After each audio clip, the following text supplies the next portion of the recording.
নমস্কার বন্ধুরা, সবাইকে শুভ সকাল জানাই।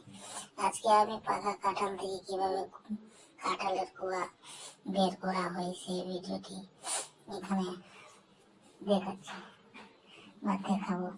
এই ভিডিওটির মাধ্যমে আপনারা দেখতে পাবেন, প্রথমে দুই হাতের সরষের তেল ভালো করে লাগিয়ে নেবেন। তারপর কাঁঠালটাকে একটি ছোট্ট প্লাস্টিকের জোল বা মোটা কোনো পেপার নিচে রাখবেন, কাঁঠালের নিচে, এবং কাঁঠালটিকে লম্বালম্বি ভাবে তার গোড়ালির দিক থেকে একটু একটু করে ছাড়াতে থাকবেন। ঠিক আমি যেমনটা ছাড়াচ্ছি।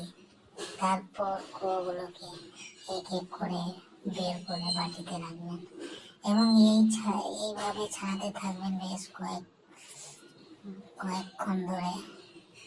তারপর দেখবেন আস্তে আস্তে সবগুলো কুয়ো বের হতে থাকছে এবং কাঁঠাল ছাড়ানোর সময় দেখবেন একটি সুগন্ধ বের হবে, সেটি বেশ সুস্বাদু মনে হবে। দেখুন আমি যেভাবে ছাড়াচ্ছি, তোমরাও কিন্তু এভাবে ছাড়াবে, তাতে তোমাদের খুব ভালো লাগবে। কাঁঠাল ছাড়ানোর সময় প্রচন্ড সুগন্ধ পাবেন এবং পাকা কাঁঠাল প্রত্যেকেই খেতে ভালোবাসে। তাছাড়াও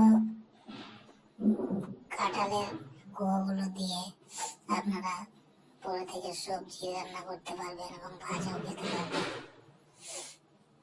বন্ধুরা, আজকে তবে এই পর্যন্তই। ভালো লাগলে কাঁঠাল ছাড়ানো শেষের দিকে, তাই আর বিশেষ কিছু বলছি না। তাই বন্ধুরা, এই ভিডিওটি দেখে কেমন লাগলো তাই কমেন্ট করে জানাবেন। ধন্যবাদ বন্ধুরা ভিডিওটি দেখার জন্য। Bye bye, tata. ভালো থাকবেন, সুস্থ থাকবেন।